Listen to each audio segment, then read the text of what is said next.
name's Xavier, and this is a story about somebody.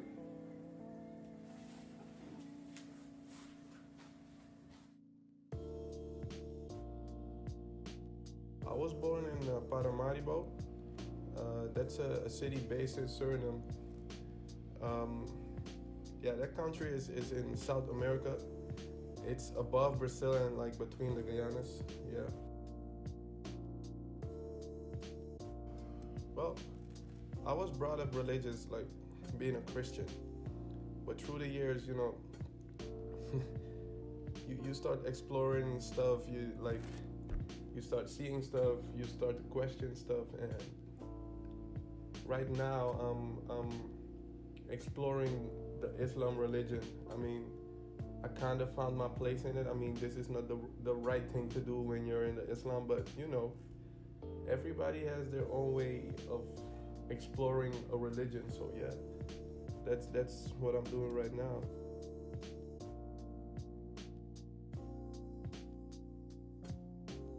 My mom is how should I describe her? She's a very patient person.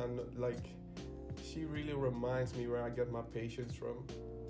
She doesn't like to say things and make you think about it too much. She's gonna come to you straight ahead, like, yo, this is it, and what are we gonna do? What are you gonna do about it? Like, very straightforward person. She's a very, I think the kindest woman I know. And man, yeah, I do miss that woman. She works at a bank.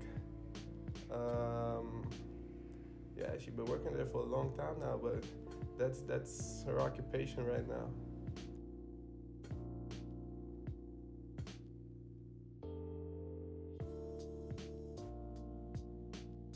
If we go to my grandma,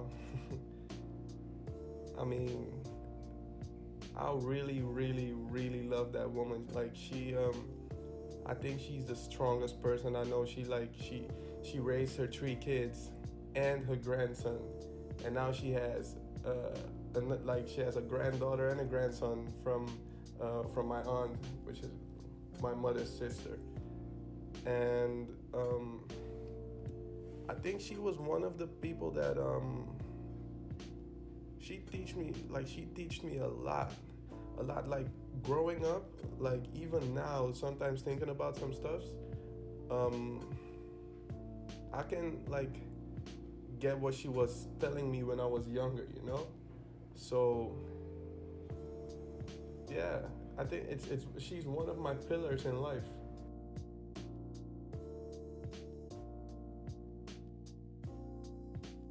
I think I would change my financial decisions. That's what I would change. My favorite ice cream is the 50-cent ice cone from McDonald's. That shit,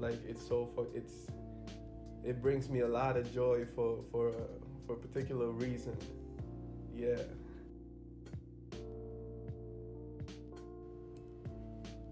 I think my most memorable moments, I mean, when I would live in Suriname,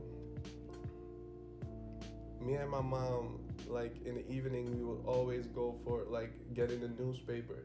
Like in Suriname, you got 2 newspapers. You got one in the morning and one at night. And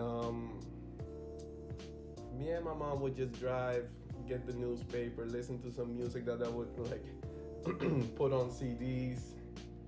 And to get to the ice cream part, she would never say no when I would ask her for one of those ice creams from the McDonald's. That was our thing. I mean, it still is. If I would go to Suriname right now, man, I think I would even shed a tear for reliving the moments when I was younger, but now I'm grown up and stuff, and still being able to do the same stuff with my mom.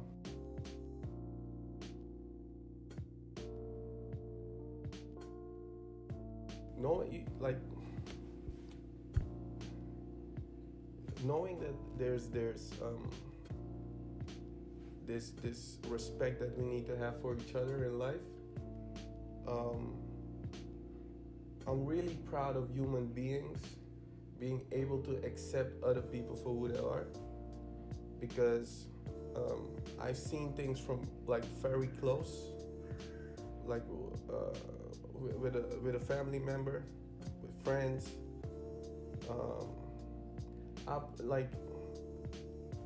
I really respect the people that embrace the let's say the gay community, that now it's a normal thing. I mean, those people are like, they're people too.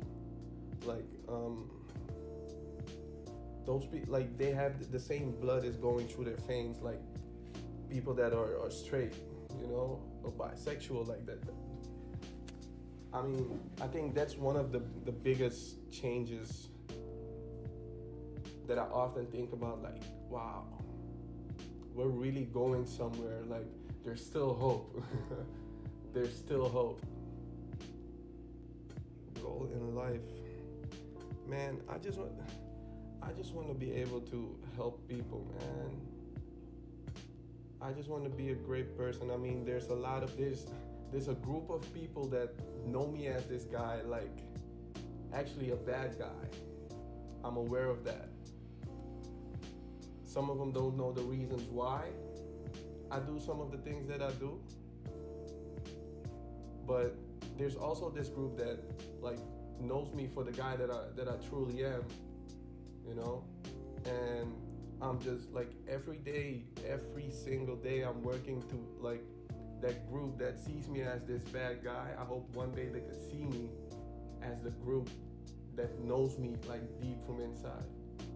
I mean, Story About Somebody is really about getting to know the people that are not on the big platforms, people that are, like, that don't have, let's say, 1,000 followers on Instagram, or a lot of friends on Facebook, or a lot of retweets, you know. This is about people that are basically walking past you every day, but there's not this big balloon above their head saying, this is my story. No. You know? I mean, I want to hear those people, their story. I want to, I got a good platform. I got an online magazine where I can give these people a platform to really hear their stories. And that's the most important thing, because I feel like we as a whole should grow. We should always grow together. And the only way we're going to be able to grow together is if we listen to each other and, respect each other. That's why I always say love and respect, because that's the only way, you know? So if you feel like sharing your story, trust me, if you really want to, you know where to find me. I won't make it hard. You'll find it somewhere here on this website.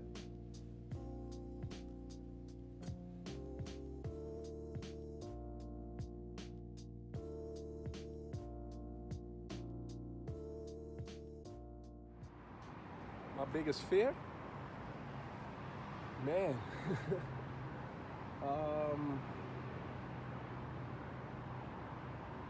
Let me put it this way. I think my biggest fear was losing both Marias. Yeah. I managed to keep one. Yeah. That was really my biggest fear. But this taught me that, like, your fear could become a reality, and you should be aware of that. Yeah. You should be aware, like, one day your fucking fear, sorry that I'm cursing, but your fear, it could become a reality, man. and you gotta be prepared. You gotta be prepared to take that shot. Because that shot, like, no bulletproof vest can like save you from that shot. Nuh-uh. Nuh-uh.